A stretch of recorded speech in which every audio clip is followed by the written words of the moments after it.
नमस्कार. मातृदिनाच्या विशेष कार्यक्रमात तुमचं सगळ्यांचं स्वागत. मातृदिन दरवर्षी आपण साजरा करतो, पण या मागचे सगळे संदर्भ जाणून घेत असताना, आईविषयीची कृतज्ञता व्यक्त करत असताना जेव्हा वेगवेगळ्या गोष्टी आपण अनुभवायला लागतो, शिकायला लागतो, बोलायला लागतो, तेव्हा पहिला शब्द आईच्याच रूपाने आपण उच्चारायला लागतो.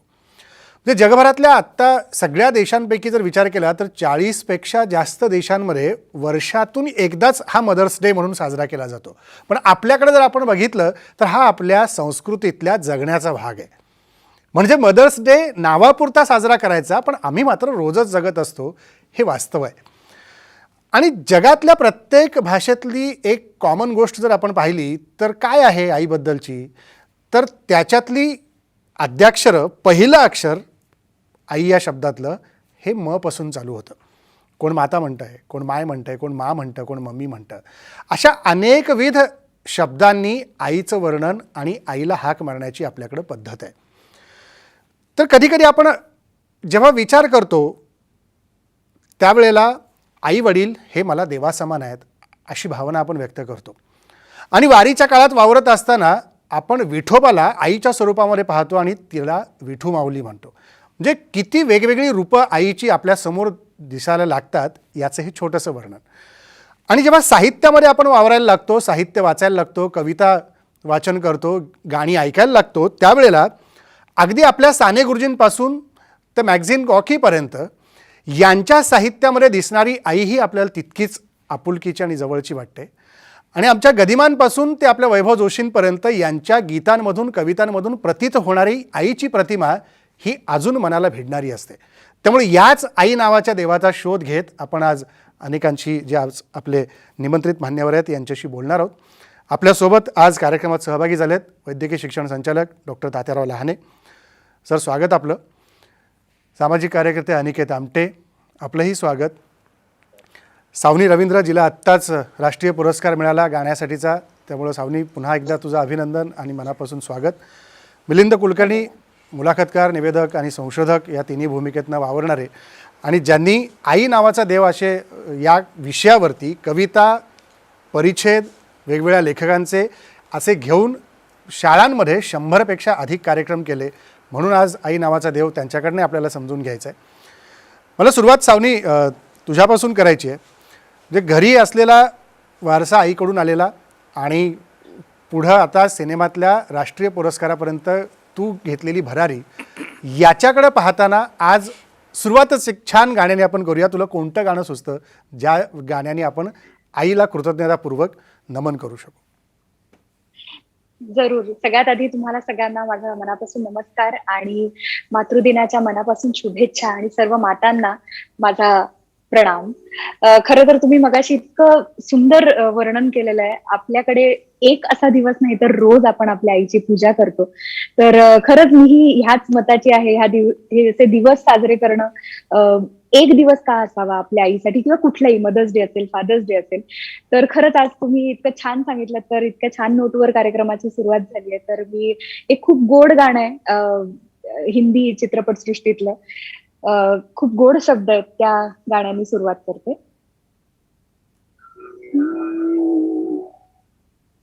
तू कितनी अच्छी है, तू कितनी भोली है, प्यारी प्यारी है ओ माँ,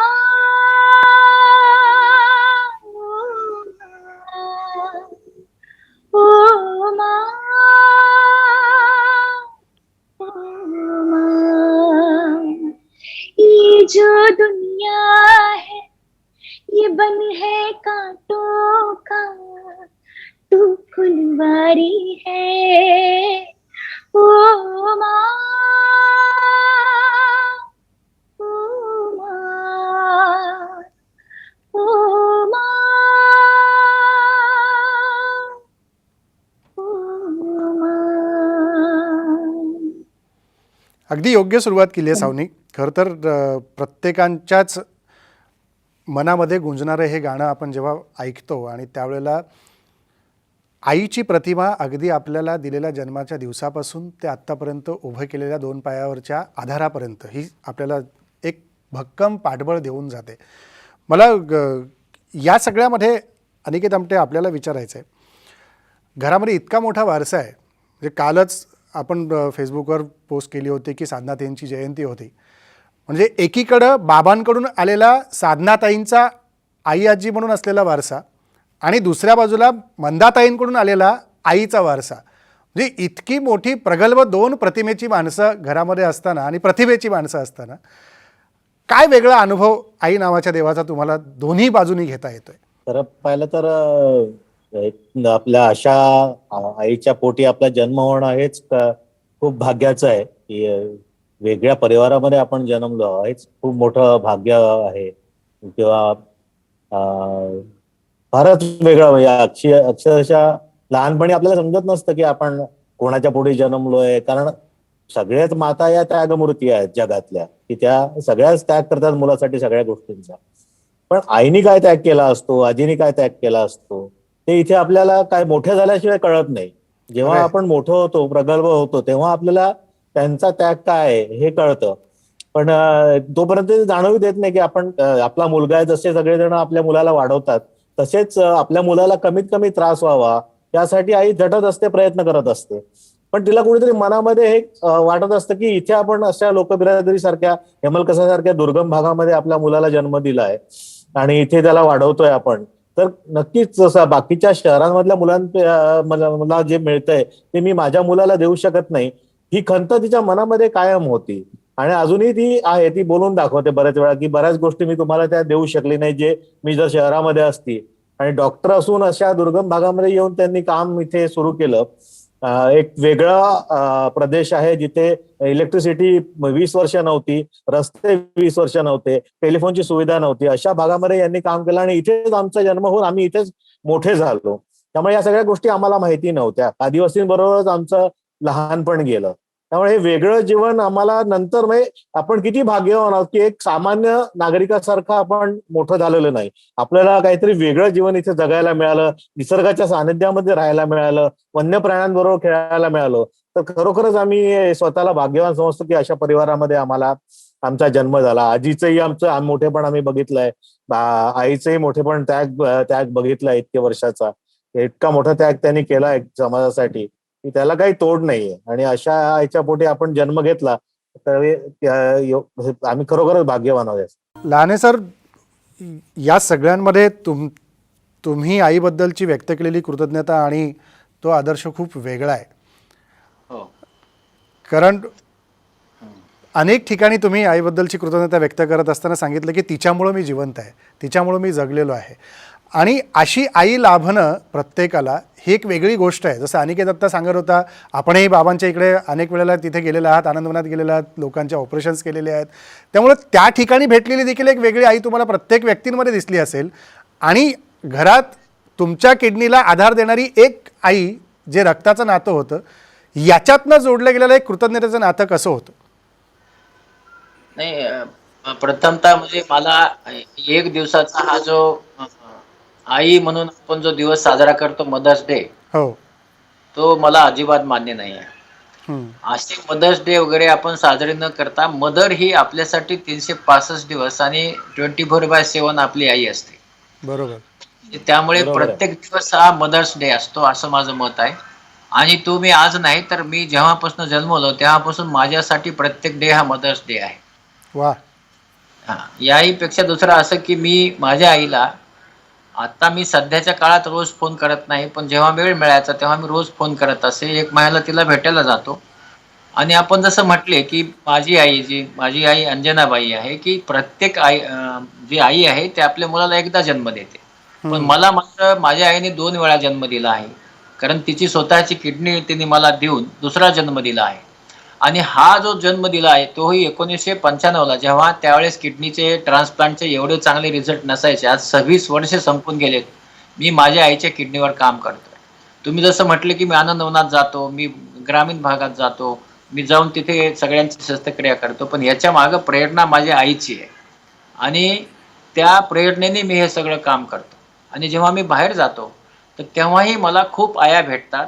आणि आपल्याला सांगतो की एकच मनुष्य आहे की जो आपला मुलगा कसाही असो, आणि जो जो मुलगा एकदम गरीब असेल, अपंग असेल, कमावता नसेल, त्या मुलावर जास्त प्रेम करणारं कोण असेल तर ती आई असते. या जगात सगळेजण प्रेम करतात. वडिलांबद्दलचं माझं मत तेवढंच चांगलं आहे. पण आई एवढं निस्वार्थी प्रेम करणारं या जगात कोणीच नसतं. पण मी जेव्हा पाहतो इथे, की जवळपास 30% लोकांचे आईचे नातेवाईक त्यांना घ्यायला येत नाहीत. चुकीचा फोन नंबर देऊन जातात. आम्हाला सुट्टी करताना त्या आईला आम्हाला पोलीस स्टेशनला सांगून किंवा जिथं जागा आहे तिथं तिला पाठवावं लागतं. याचं बघून, हे दुःख बघून मला फार वाईट वाटतं. तर सर्वांनी एकच गोष्ट केली पाहिजे, की आई आणि वडील हे कसेही असो, तुमचं पटो किंवा नाही पटो, त्यांनी तुम्हाला या पृथ्वीतलावर आणलंय आणि त्यांच्यावर तुम्ही जन्मभर प्रेम केलं पाहिजे, असं मला वाटतं. अगदी खरं आहे की या असंख्य अशा गोष्टी आहेत ज्या आपण टाळल्या पाहिजेत रोजच्या जीवनातल्या. जसं तुम्ही उदाहरण तुमच्या वैद्यकीय क्षेत्रातलं अनेक वेळेला दिलेलं आहे आणि आत्ताच्या या काळात तर अधिक ते पाहायला मिळतं आहे. किंबहुना लोकांना आपल्या जवळच्या माणसाला जायचं की नाही इथपर्यंत चिंता करावी की काळजी करावी याचं काही सोयरसूतक राहिलेलं नाही आहे. मुळात ही भावना का कमी होत चालली आहे हा खरा शोध घेण्याचा प्रश्न आहे.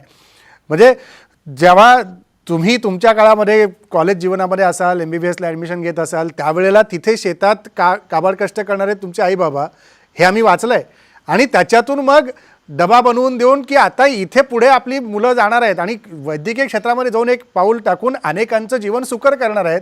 ही भावना जेव्हा जेव्हा तुम्ही जाता भेटायला, जेव्हा जेव्हा आईबद्दल चर्चा करायला जाता किंवा त्यांना वाचनात येतं, कोणीतरी सांगतं की तात्यारावांनी असं असं केलं आहे, इतका मोठा पुरस्कार मिळाला, पद्मश्री तात्यारावांना मिळाली, त्या मातेच्या चेहऱ्यावरचा आनंद कसा असतो? नाही बघा, कसं आहे की मला जेव्हा कुठला पुरस्कार मिळतो किंवा मला काही मिळतं, तर सर्वात जास्त कोण खुश होत असेल तर आता माझे वडील आज नाही आहेत, पण वडील आणि आई हे दोघं खूप खुश होतात. मी असं विचारलं, माझ्या वडिलांना विचारलं होतं. वडील म्हणले, मी हवेतनं चालतो कारण माझं लेकरू एवढं चांगलं काम करतं. मी जेव्हा माझ्या आईला विचारतो की आई तुला कसं वाटलं, माझी आई नेहमी सांगत असते की तू जे काम करतो हे काम बघून माझं आयुष्य वाढत जातं आणि माझं आयुष्य तुझ्यामुळं वाढतं, त्याचा मला आनंद आहे. आणि म्हणून हे जे काही मला आज बाहेर जाऊन यश येतं किंवा मी करतो, कारण याची प्रेरणा आई आहे. कारण जेव्हा मी किडनी बदललं माझं, तेव्हाच मी ठरवलं की माझ्या आईपर्यंत जेव्हा कुठली माझी माहिती जाईल किंवा एखादी वार्ता जाईल, तर तेव्हा तिला असं वाटलं पाहिजे की मी जे किडनी दिली तो माझा लेकरू जे काम करतोय हे लोकांसाठी काम करतोय आणि लोकांच्या म्हणजे अश्रू पुसण्याचं काम करतोय.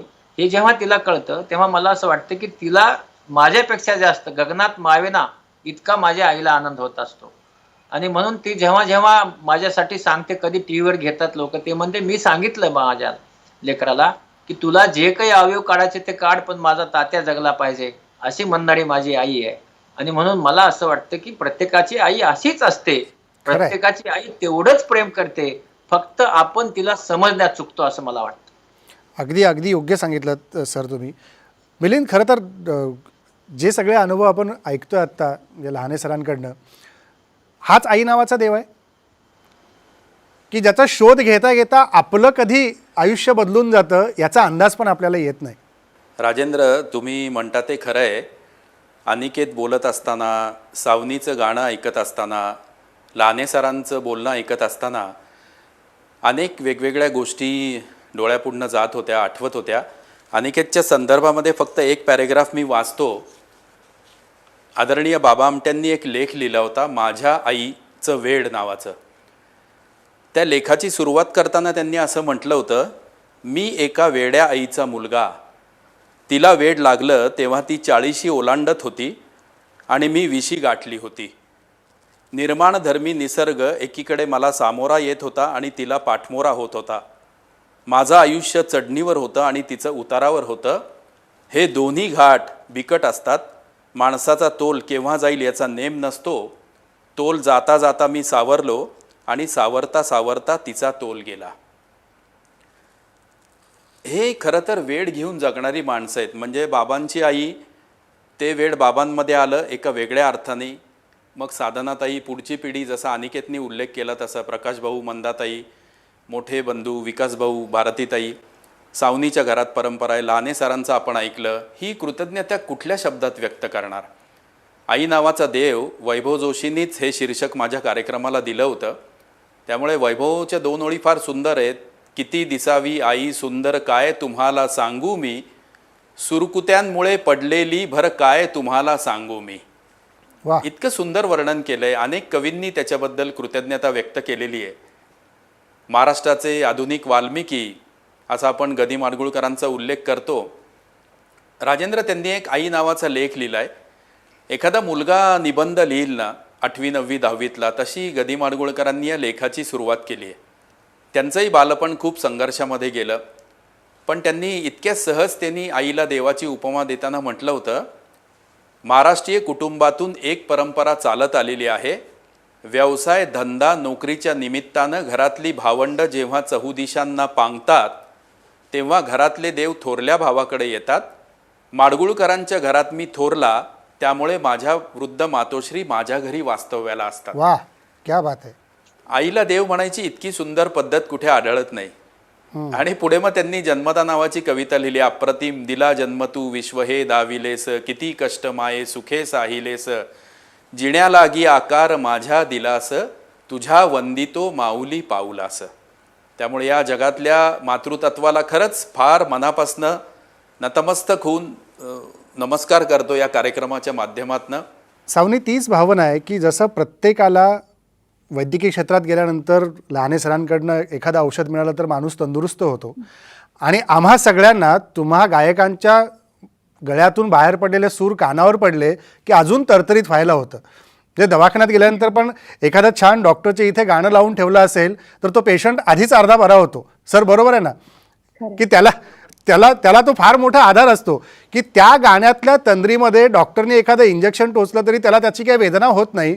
तसंच या सुराच्या क्षेत्रातलं आहे, तसंच या संगीताच्या क्षेत्रातलं आहे की मनावरचं आलेलं मळप झटकायचं असेल तर छान गाणं ऐकावं, आणि मनावर आलेला एखादा ताण घालवायचा असेल तर मिलिंदनी सांगितल्यासारख्या 4 कवितेतल्या ओळी स्वच्छ अक्षरामध्ये वाचाव्यात, म्हणजे सगळंच काही हलकं झाल्यासारखं वाटतं.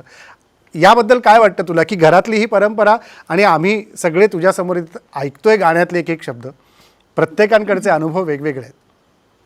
अगदी मी खूप भाग्यवान समजते स्वतःला की माझ्या आईच्या पोटी माझा जन्म झाला. माझी आई डॉक्टर वंदना घांगुर्डे ही स्वतः एक संगीत शिक्षिका आहे, त्याच बरोबर संगीत अलंकार आहे, स्वतः एक रंगभूमीवरची यशस्वी गायिका अभिनेत्री आहे, आणि अक्षरशः अष्टपैलू असं व्यक्तिमत्व आहे. ती PhD आहे संगीतात. तिने वयाची 40 ओलांडल्यानंतर PhD केली, आणि हे सगळं मला वाढवताना, आमचं घर सांभाळताना हे सगळं तिने एका वेळेस पार पाडलं.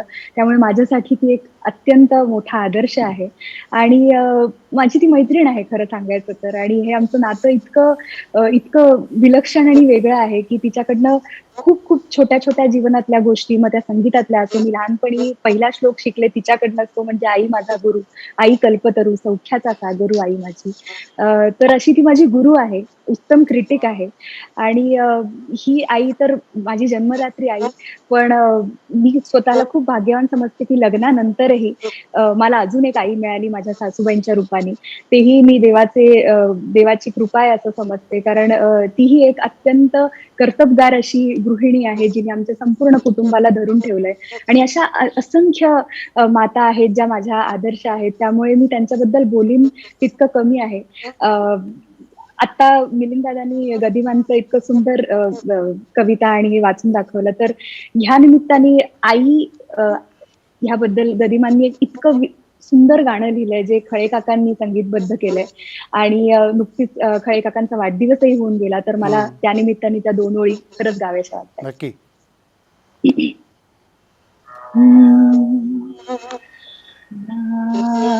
चिमण्यानो परत फिरा रे, चिमण्यानो परत फिरा रे, घराकडे आपुल्या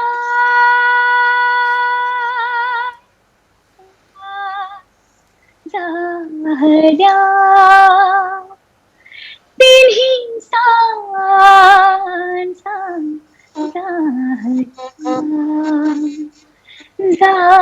झाल्या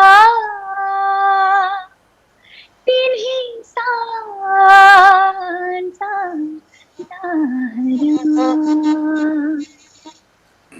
याची म्हण्यानु परत फिरारी घराकडे आपुल्या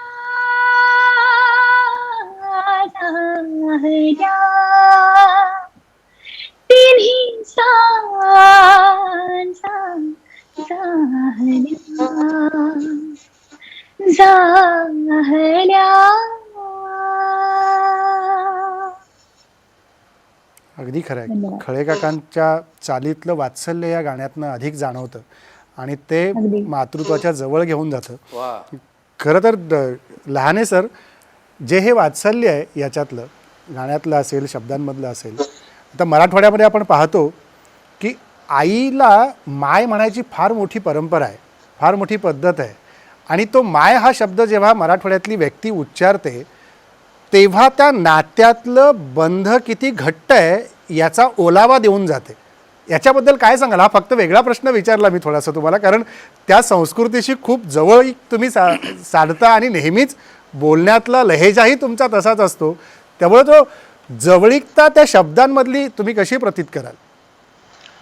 नाही, आपण पाहतो की माय, बघा, आई आई म्हटणं किंवा काही म्हटण्यापेक्षा माय असा हा शब्द आहे की हो. माय म्हणजे एकदम आत्मा, म्हणजे आत्म्यामध्ये जे प्रेम असतं त्याला माय म्हणतो. किंवा मी जेव्हा माझ्या माईकडनं एक गोष्ट शिकलो की ते माय म्हणत असताना जे त्याच्यातलं वात्सल्य असतं, जे प्रेम असतं, त्याला कुठलाही शब्द नाही. कारण आपल्याकडे जेवढे अलंकार केले त्या अलंकारामध्ये पण आईसारखी मायळ वाईच अनन्वय अलंकार आहे. हो. जिला कशाचीही उपमा देता येत नाही ती आई.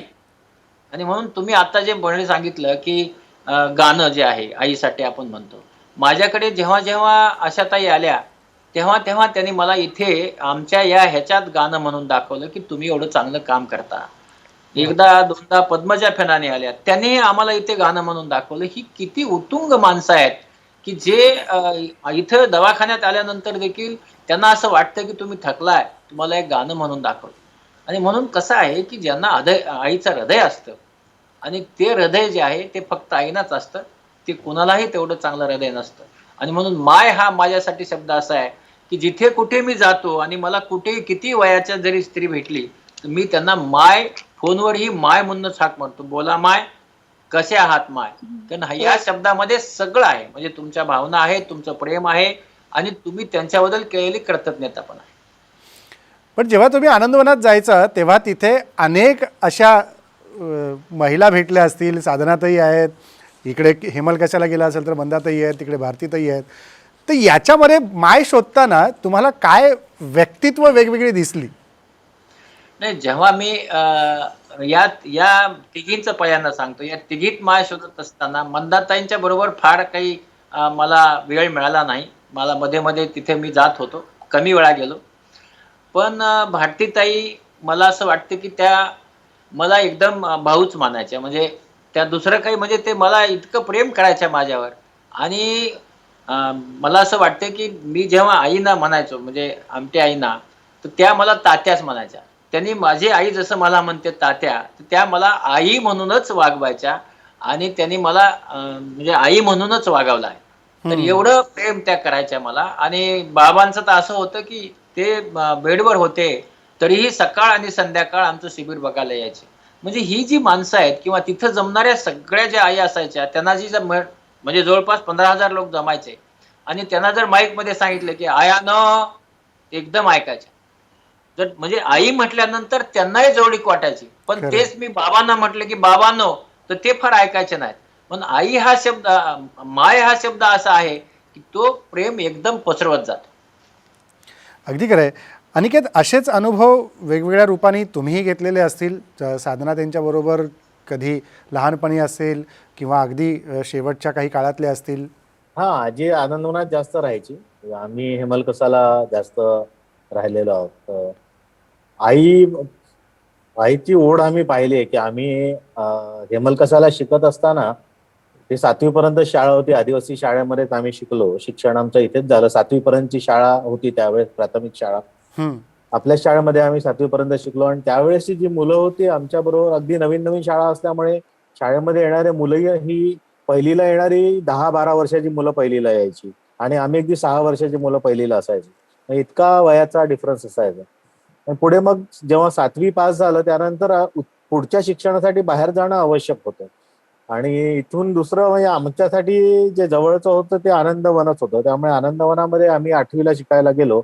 तेव्हा आईची ओढाताण आम्ही बघितली की आपल्या मुलाला इतक्या लांब आपल्याला पाठवावं लागतंय. जवळपास 250 किलोमीटरचं हे अंतर आहे आणि त्यावेळेस 250 किलोमीटर जायला रस्ता नीट नसल्यामुळे 10 ते 12 तास लागायचे.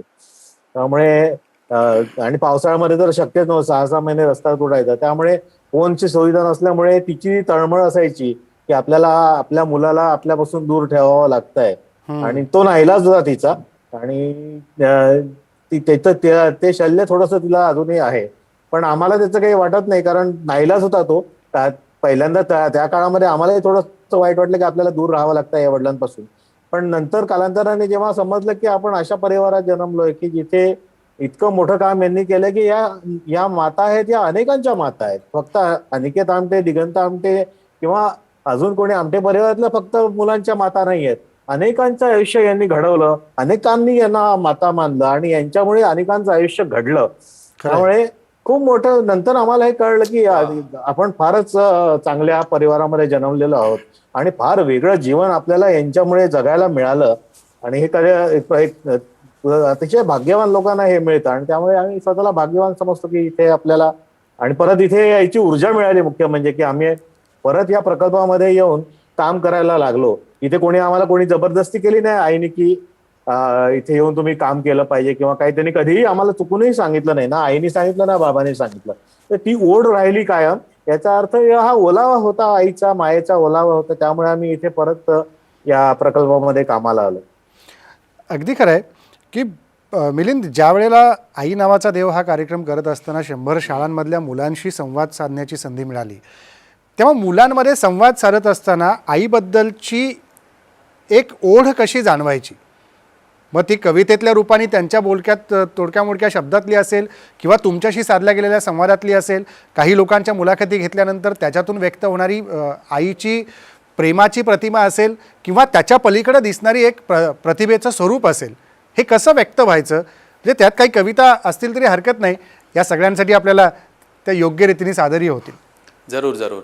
आई नावाचा देव हा कार्यक्रम प्रामुख्याने डोंबिवलीमध्ये सादर करायची संधी मिळाली होती 100 शाळांकरता. ते वर्ष होतं साने गुरुजींच्या आईचं, यशोदाबाई सानेंचं जन्मशताब्दी वर्ष. अच्छा. तर ते कार्यक्रमाच्या सुरुवातीला मी विचारायचो, साने गुरुजी माहिती आहेत का, पूर्ण नाव काय, त्यांच्या आईचं नाव काय, असं करत करत एक शाळा डोंबिवलीमधली अशी होती की जी 50पेक्षा जास्त वर्ष जुनी होती आणि त्या शाळेमध्ये सगळी झोपडपट्टीमध्ये राहणारी मुलं काम करत होती, शिकत होती. कोणी धुण्या भांड्याचं काम करतंय, कष्टकरी समाजातल्या आयांची ती मुलं होती. आणि संयोजकांना पण धास्ती वाटत होती की इथं कार्यक्रम रंगेल किंवा नाही, कारण तो इंटरॅक्टिव्ह कार्यक्रम होता. पण इतकी चुणचुणीत मुलं होती की तुम्ही आईबद्दलचं गाणं सादर कराल का, तर तरी पुढं येऊन पटापटा गाणं सादर करणं किंवा ट्रॅकवरती गाणी लावल्यानंतर आपोआप मुलांच्याही डोळ्यातनं पाणी यायचं. एका कार्यक्रमामध्ये तर एक शिक्षिका रडायला लागल्या होत्या आणि मग मुलांनी मला येऊन सांगितलं की मिलिंद सर, आमच्या बाईंना आई नाही आहेत. तर ही जी संवेदनशीलता आहे निष्पाप मनामध्ये असणारी त्या वयामध्ये, ही फार जवळनं अनुभवायला मिळाली राजेंद्र सर त्यावेळेला. म्हणजे काही वेळेला मला पण म्हणजे रडू यायचं ते सगळं वातावरण बघून, एका वेगळ्या भावनेतनं की संमिश्र सगळा तो भावनांचा कल्लोळ असायचा. आणि मला असं वाटायचं की हा कार्यक्रम लिहिताना माझा मित्र प्रवीण जोशी, वैभव जोशी यांचं खूप मोलाचं योगदान आहे. ते सगळे कष्ट सार्थकी लागलेत, कारण माझी इच्छा होती की तो कार्यक्रम ऐकल्यानंतर एक मुलगा दुसऱ्या मुलाला आईवरनं शिवी देताना 1 मिनिटं जरी थांबला तरी मला त्या कार्यक्रमाचं सगळं श्रेय मिळालं, सगळं चीज झालं, अशी माझी इच्छा होती. आजही माझी तीच भावना आहे. आणि त्याच्यामध्ये शोध घेताना अनेक गोष्टी सापडत गेल्या. कविता म्हणशील तर इतक्या मुबलक प्रमाणात आहेत, म्हणजे अक्षरशः एक आयुष्य आपल्याला पुरं पडणार नाही. जसं माय उल्लेख तू केलास, मराठवाड्याचा उल्लेख केला, त्याच्यावरनं फमू शिंदेची कविता आपल्याला आठवते. अप्रतिमे फार सुंदर आहे की फार सुंदर आहे. इतकं म्हणजे आई म्हणजे काय असते त्यांनी वेगवेगळ्या पद्धतीने फार सुंदर वर्णन केलेलं आहे. हे खरं तर आई एक नाव असतं, घरातल्या घरात गजबजलेलं गाव असतं म्हणून. हं, आई एक नाव असतं, घरातल्या घरात गजबजलेलं गाव असतं. सर्वात असते तेव्हा जाणवत नाही, आता नसली कुठंच तरी नाही म्हणवत नाही. वा, जत्रा पांगते पालं उठतात, पोरक्या जमिनीत उमाळे दाटतात. आई मनामनात तशी जाते ठेवून काही, जीवाचं जीवालाच कळावं असं जाते देऊन काही. वा, आई असतो एक धागा, वातीला उजेड दावणारी समईतली जागा. घर उजळतं तेव्हा तिचं नसतं भान, विझून गेली अंधारात की सैरावैरा धावायलाही कमी पडतं रान. पिकं येतात जातात, माती मात्र व्याकुळच, तिची कधीच भागत नाही थान. पण खोदत गेलो खोल खोल की सापडतेच ना अंतःकरणातली खाण. हा हा, क्या बात. याहून का निराळी असते आई, ती घरात नाही तर कुणाशी बोलतात गोठ्यात हंबरणाऱ्या गाई. आई खरंच काय असते, लेकराची माय असते, दुधावरची साय असते, वासराची गाय असते, लंगड्याचा पाय असते, धरणीची ठाय असते आई. वा, आई असते जन्माची शिदोरी, जी कधी सरतही नाही कधी उरतही नाही. आई एक नाव असतं, घरातल्या घरात गजबजलेलं गाव असतं, आता नसते तेव्हा घरातल्या घरात गलबललेलं गाव असतं. हा हा. क्या बात आहे, काय फमूद सरांनी वर्णन केलं यार, फार सुंदर. ही प्रतिभावान माणसं आहेत म्हणून लहाने सर आपल्या जगण्याला एक वलय मिळत गेलं आहे, आपल्या जगण्याला एक वळण मिळत गेलं आहे. साहित्यातलं असेल, प्रेरणेतलं असेल किंवा व्यक्तित्वाच्या कर्तृत्वातनं असेल, म्हणून आपल्याला एक दिशा मिळत गेली आहे प्रत्येक गोष्टीमध्ये. हो राजेंद्र, हे फार बरोबर आहे तुझं म्हणणं की ही सगळी जी मोठी माणसं होती, ही मोठी माणसाने मला असं वाटतं की आपल्या सरकारला मार्गदर्शन दिलं आणि हे असं मार्गदर्शन दिलं की त्यांनी पुन्हा म्हणजे आपली संस्कृती काय आहे हे टिकवण्याचं त्यांनी काम केलं आहे. आणि त्या सगळ्या लेखकांचं, जसं फमूंची आपण कविता वाचली, ही कविता मी एकदा दोनदा नाही तर मला असं वाटतं की माझ्या आयुष्यामध्ये ही कविता मी कमीत कमी 100 वेळा तरी वाचली असेल. पण प्रत्येक वेळा जेव्हा ही मी कविता वाचली तेव्हा माझ्या डोळ्यात पाणी आलं नाही असं कधीच होत नाही. खरं आहे. आणि ही जी उत्तुंग माणसं आहेत की ज्यांनी हे सगळं आईला सगळं एवढं काही दिलं आहे, तर ते आपल्यासाठी असं आहे की असा साठा, अशी गोष्ट आपल्यासाठी पाहिजे जी आपला पुन्हा सांगेल की थोडंसं आपलं मन इकडे तिकडे गेलं तर. आणखी मला सावनीबद्दल सांगायचंय. सावनीने जे सांगितलं की ही सासू माझ्या आईसारखी आहे. खरंच आपलं सांगायचंय मला, सासूना आईसारखी म्हणणारी सून, तिला मी सॅल्यूट करतो. कारण आज असं झालंय की आजच्या काळामध्ये लग्न करत असताना मुलं सांगतात की मला वेगळं राहायचंय, मला तुमच्या कुटुंबाबरोबर राहायचं नाही आहे, खरं आणि आहे. त्याच्याशिवाय लग्न करत नाहीत. हे कुठे आपण जातोय? आणि म्हणून सावनीचा आदर्श लोकांनी घेतला पाहिजे की आपण तिच्या घरी गेल्यानंतर आई आहे आणि ती आमच्या सगळ्यांना बांधून एक धागा ठेवते. कारण आई जसं पमोनी सांगितलं धागा आहे, तसाच धागा तो सासरचा असो किंवा तो माहेरचा असो, हाच धागा आपण पाळला पाहिजे. सगळ्या मुलींनी आपल्या नवऱ्याला सांगितलं पाहिजे की तू आई बरोबर राहा, कारण त्यांच्यामध्ये आईचं हृदय आहे आणि त्या पुढे जाऊन आई होणार आहेत. अनिकेत, हीच भावना आहे. हा हो. अजून एक सांगायचं होतं की हे वृद्धाश्रम जे आहेत ते हा. बंद व्हायला पाहिजे. आई वडिलांना आपण वृद्धाश्रमात टाकतो, किंवा पत्नीने सांगितलं म्हणून किंवा भांडून किंवा जे काय असेल, जे काही कारणं असतील ती, तर ते वृद्धाश्रमात त्यांचे हाल बघवत नाही आपल्याला. आपण जेव्हा वृद्धाश्रमात जातो ते एकमेकांचं मन रमवण्याचा प्रयत्न करत असतात, पण शेवटी मुलांच्या बरोबर, नातवंडांच्या बरोबर, जेव्हा नातवंड छोटी असतात तेव्हा तुम्हाला आजीची गरज पडते, तेव्हा तेवढ्यापुरतं तुम्ही आजीला किंवा आजोबांना सोबत ठेवता आणि नंतर त्यांना परत वृद्धाश्रमामध्ये नेऊन टाकता. ही कुठली संस्कृती आहे? तर हे पण बंद व्हायला पाहिजे असं मला वाटतं. आणि बरेच वेळा हे आपण अनुभवतो की अनेक आज शहरामध्ये असं जाणवतं बरेच ठिकाणी की म्हातारे आजी आजोबा इकडे वेगळ्या ठिकाणी राहतात आणि त्यांचे मुलं जी आहेत ती परदेशात स्थायिक झालेली आहे आणि अक्षरशः मृत्यू झाल्यानंतर सुद्धा त्यांना येण्यात इंटरेस्ट नसतो आपल्या आई वडिलांच्या अंत्यसंस्काराला. हे फारच दुःखदायक आहे, वेदनादायक आहे. यातून काहीतरी मार्ग निघाला पाहिजे असं मला वाटतं. हे असं होता कामा नये. अगदी खरं आहे की जसं मगाशी पण लहाने सरांनी त्याचा संदर्भ दिला आणि काही गोष्टी सांगितल्या की पोलीस स्टेशनला कळवून या गोष्टी कराव्या लागतात की नाही नाही, इथे अशी व्यक्ती आहे, ही बघा बरी झाली आहे घरी घेऊन जा, बरं होत नाही त्यांच्या नातेवाईकांना संपर्क करा, वेगवेगळ्या गोष्टी असतील. मिलिंद, आपण शेवटाकडे येतोय कार्यक्रमाच्या. पुन्हा एकदा मला विचारायचं आहे की जेव्हा साने गुरुजींच्या आईची आठवण आपण करतो आणि श्यामची आई याबद्दल बोलायला लागतो, तेव्हा समाजातल्या प्रत्येक आईमध्ये श्यामची आई शोधत असताना मुलांच्या नजरेमधून दिसणारी त्यांची आई कशी असायची? ते काळानुसार आईचं बाह्यरूप जरी बदललेलं असलं ना, की 9वारीची 5वारी झाली, 5वारीचा पंजाबी ड्रेस आला, पंजाबी ड्रेसची समजा जीन्सची पॅन्ट आली, तरी पण तिचं हृदय काही बदललेलं नाही. कारण काय, लोकांवरती टीका सहज करता येते. छोटं कुटुंब झालंय हा खूप मोठा तोटा आहे. एकत्र कुटुंब पद्धतीमध्ये एकमेकाला धरून होती माणसं, पण आता बदलत्या काळामध्ये आई वडील दोघांनाही नोकरी करावी लागते.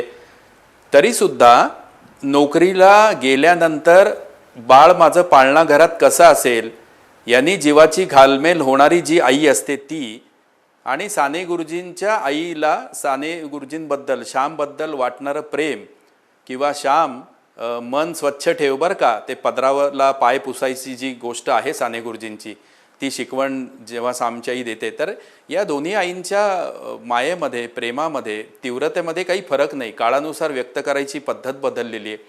मी कायम म्हणतो की चित्रपटातल्या आयांबद्दल किंवा त्या एकंदर सिच्युएशनबद्दल खूप थट्टा केली जाते, पण मला कायम त्यांच्याबद्दल एक कुतूहल आहे, किंवा खरं तर पिक्चरवाल्यांचे आभार मानले पाहिजेत की अदरवाईज इतकं मोठं तत्त्वज्ञान एवढ्या सोप्या भाषेत कोणी आपल्याला समजावून सांगितलं असतं.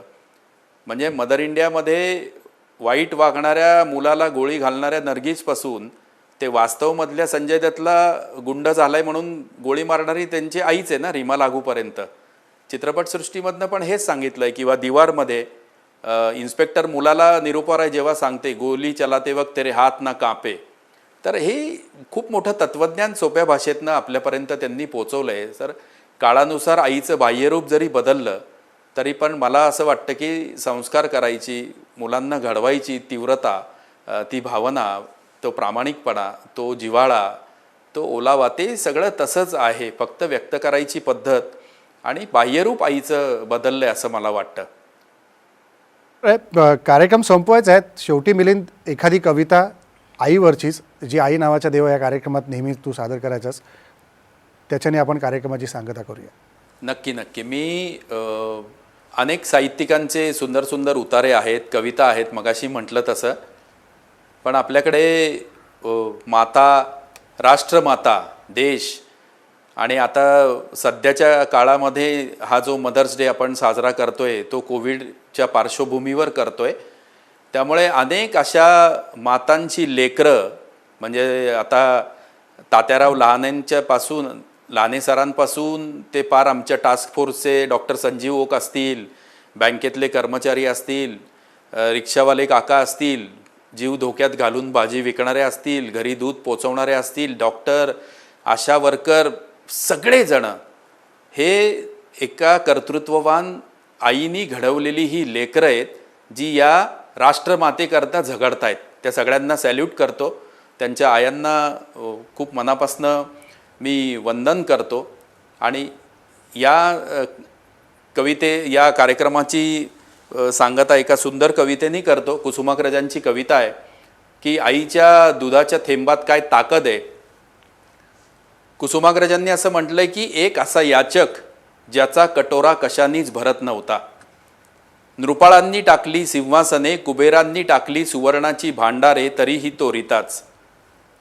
पंडितांनी शब्द टाकले, पुरोहितांनी धर्म टाकले, साधूंनी सत्व टाकले, वीरांनी कर्म टाकले, तरीही तो रीताच. मग याचक आला एका भिकारणीच्या दाराशी, जिथं ती उघड्या स्तनांनी पाजीत होती आपल्या पोराला. याचक म्हणाला, माई भीक वाढ. भिकारणीने पोर बाजूला सारले, स्तनावर पान्हाळलेले दुधाचे 2 थेंब त्याच्या कटोऱ्यात टाकले.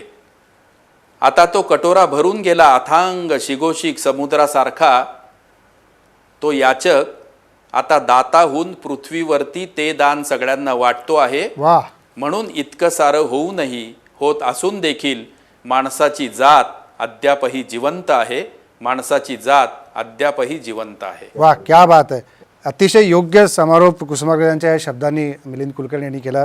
लहाने सर, अनिकेत आमटे, मिलिंद कुलकर्णी, सावनी, आपल्या सगळ्यांचे आभार.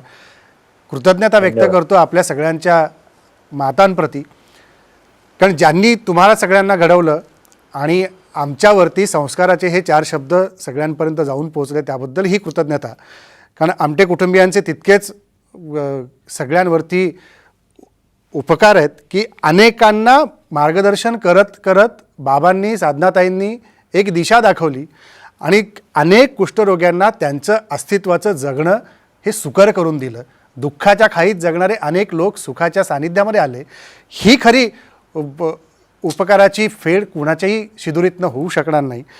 आणि ज्या पद्धतीनं सावनीसारखे कलाकार तयार होतात आणि तात्यांसारख्या या 2 हातांनी अनेकांना दृष्टिदान दिलं, हीच खरं आईची देणगी असते जगाला दिलेली.